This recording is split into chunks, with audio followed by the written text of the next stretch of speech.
पत्नी रमा के साथ रहा करता था। उसको एक बेटा और बेटी थी। बेटे का नाम था संजय और बेटी का नाम था स्वाति। संजय एक बैंक में काम करता था।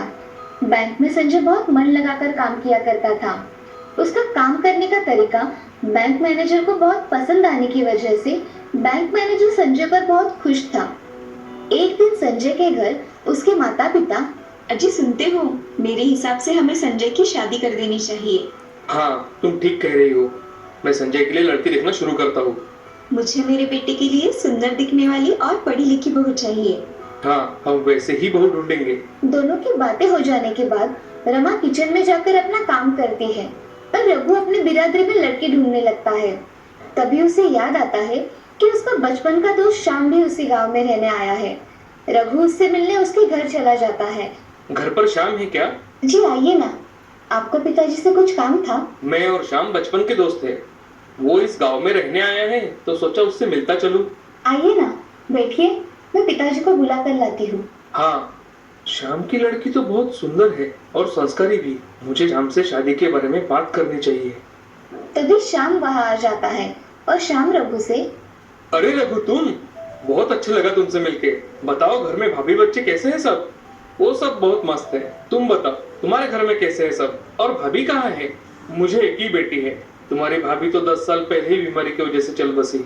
मुझे पता नहीं था दोस्त कि भाभी के साथ। रघु बोल ही रहा था तभी श्याम उससे बोलता है, रघु, तुम्हारा बेटा क्या करता है और बिटिया कैसी है?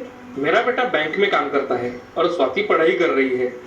दोनों की बातें हो रही थी तभी शीला वहाँ चाय लेकर आती है। रघु उसके हाथ की चाय पीकर, बहुत अच्छी चाय बनाई है बेटी तुमने। धन्यवाद चाचा, ऐसा कहकर शीला वहाँ से चली जाती है। अब रघु श्याम से एक बात पूछता है, श्याम, मैं सोच रहा हूँ कि मैं तुम्हारी बेटी को अपने घर की बहू बना लूं। क्या कह रहे हो रघु? तुमने तो मेरे मन की बात कह दी। वो तुम्हारे घर जाएगी तो मैं निश्चिंत हो जाऊंगा। हाँ, वो मेरे घर मेरी बेटी बनकर रहेगी। हाँ, मुझे पता है। मैं अगले हफ्ते मेरे बेटे संजय और रमा के साथ शीला को देखने आता हूँ। हाँ, चलेगा, जैसे तुम ठीक समझो। चलो, अब मैं चलता हूँ। ऐसा कहकर रघु अपने घर चला जाता है और घर आकर सारी बातें रमा को बता देता है। ये सब सुन रमा भी बहुत खुश हो जाती है कि उसके बेटे के लिए वो लड़की देखने जाने वाली है। रघु और उसका परिवार शाम के घर शीला को देखने चले जाते हैं। शाम के घर जाने के बाद संजय शीला को देखता है और उसे शीला पहली नजर में ही पसंद आ जाती है। तभी रघु संजय से, बेटे, क्या तुम्हें लड़की पसंद आई? हाँ पिताजी, मुझे लड़की पसंद है। श्याम, हम सबको लड़की बहुत पसंद है। अब हम जल्द ही शीला को अपने घर की बहू बनाना चाहेंगे। हाँ रघु, मुझे भी बहुत खुशी है कि मेरी बेटी तुम्हारे घर जाएगी। रघु अब अपने परिवार के साथ घर चला जाता है और एक अच्छा मुहूर्त देखकर उन दोनों की शादी हो जाती है। अब शीला रघु के घर की बहू बन जाती है। शीला अपने सारे काम बहुत अच्छी तरह से किया करती थी। ये सब देख उसकी सास शीला से, अरे बहू, आज खाने में क्या बनाने वाली हो? माँ जी आप बताइए, मैं बना दूंगी। कुछ भी बनाओ, तुम सभी व्यंजन बहुत अच्छी तरह से बनाती हो। माँ जी मैं करेले की सब्जी बना देती हूँ। हाँ चलेगा। ऐसा कहकर रमा पूजा करने मंदिर में चली जाती है और शीला अपना किचन का काम करती है। तभी स्वाति शीला के पास आती है। भाभी, मुझे कुछ पैसे चाहिए थे, क्या आप मुझे दोगी? माँ घर पर नहीं है ना, इसीलिए। कितने चाहिए तुम्हें? मैं तुम्हें दूंगी। मुझे 500 रुपए चाहिए। ये लो 500 रुपए। पर किस लिए चाहिए ये तो बताया ही नहीं। वो कॉलेज में कुछ काम है। अच्छा ठीक है। स्वाति वहाँ से चली जाती है। अब शीला अपना काम हो जाने के बाद टीवी लगाकर बैठ जाती है। थोड़ी देर में सास वहाँ आ जाती है और, बहू चलो, जल्दी खाना परोसो, बहुत जोरों से भूख लगी है। हाँ माँ जी, चलिए। ऐसा कहकर शीला और रमा खाना खा लेते हैं। अब कुछ दिन बीत जाने के बाद शीला संजय से, अरे सुनते हो, आप पिताजी बनने वाले हो। सच में शीला? मैं आज बहुत खुश हूँ। चलो एक खुशखबर सबको बताते हैं। हाँ, संजय घर में सबको बता देता है कि वो बाप बनने वाला है। घर में सभी शीला का बहुत अच्छी तरह से ध्यान रखा करते थे। कुछ दिनों बाद संजय को एक बहुत सुंदर नन्ही बच्ची हुई। ये सब देखकर सभी बहुत खुश हुए, मगर रमा शीला से, बहू, इस बार लड़की हुई, अच्छा हुआ, मगर अगली बार लड़का होना चाहिए। हमें इस घर का वारिस चाहिए, समझी? जी माँ जी। ऐसे ही दिन निकल जाते हैं। अब शीला की बच्ची 1.5 साल की हो गई थी। तभी शीला फिर से गर्भवती हो जाती है। अब संजय के साथ साथ उसकी माँ भी बेटे की आस लगाकर बैठी थी। हमें इस बार बेटा चाहिए, नहीं हुआ तो हम ये बच्चा गिरा देंगे। नहीं जी, ये हमारा बच्चा है। जो भी होगा हमारा ही तो है ना। हाँ, मगर मुझे बेटा चाहिए। हम इस बार चेक करेंगे। शीला कुछ न कहकर चुपचाप खड़ी रहती है। थोड़े दिनों में शीला को 3 महीने पूरे हो जाते हैं। तभी उसके सोनोग्राफी में संजय डॉक्टर को बोलता है, इस बार डॉक्टर साहब हमें लड़का होगा या लड़की? हम ऐसे नहीं बता सकते, ये कानूनन गुनाह है। संजय उस डॉक्टर को थोड़े पैसे देकर बताने के लिए बोलता है। तभी डॉक्टर साहब बोलते हैं, आपको इस बार बेटी होने वाली है। संजय को अब बहुत गुस्सा आ जाता है।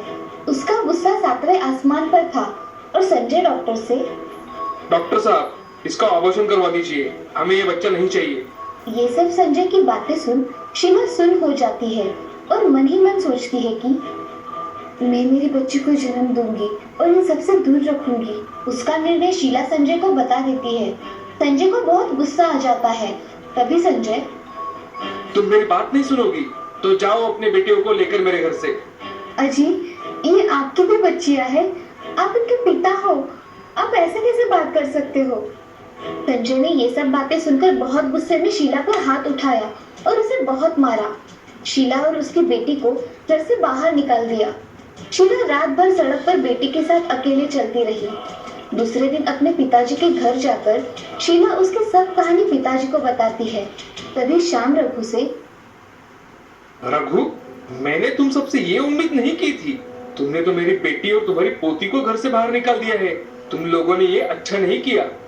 ये सब गलती शीला की है, वो हमें पोता नहीं दे सकी और तुम हमें कह रहे हो रखो तुम्हारी बेटी तुम्हारे पास, हमें नहीं चाहिए। तुम ऐसा कैसा कह सकते हो रघु?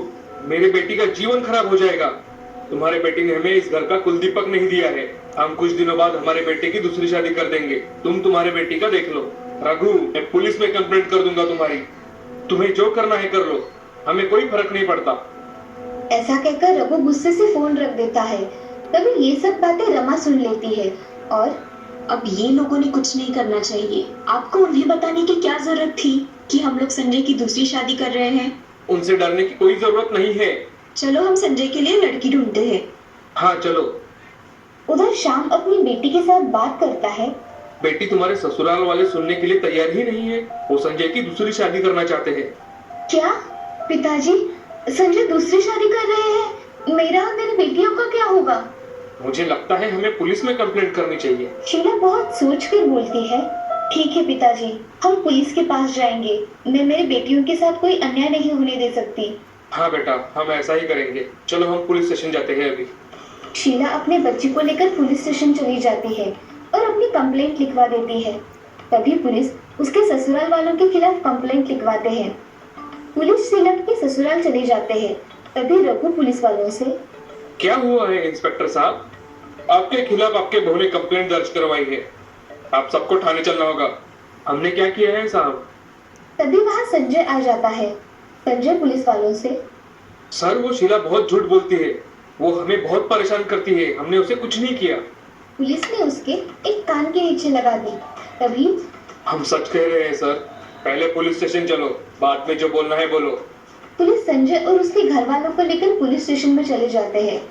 वहां जाने के बाद संजय, रघु और रमा बहुत घबरा गए थे। संजय को एक थप्पड़ लगते ही संजय ने सब सच उगल दिया। संजय और उसके घर वालों को सजा हुई और शीला को कानूनी तौर पर संजय से नुकसान भरपाई मिली और बच्चियों के लिए उसको हर महीने खर्चा भी देना पड़ा। बाद में शीला कभी भी संजय के साथ नहीं रही, मगर उसने अपनी बेटियों को न्याय दिलवाया और उनकी अच्छी तरह से परवरिश कर रही थी। इस कहानी से हमें ये सीख मिलती है कि बेटा और बेटी में कभी भी भेद नहीं करना चाहिए। बेटा और बेटी समान है, उनको समाज में समान सम्मान मिलना चाहिए और हमेशा अच्छा बर्ताव करना चाहिए।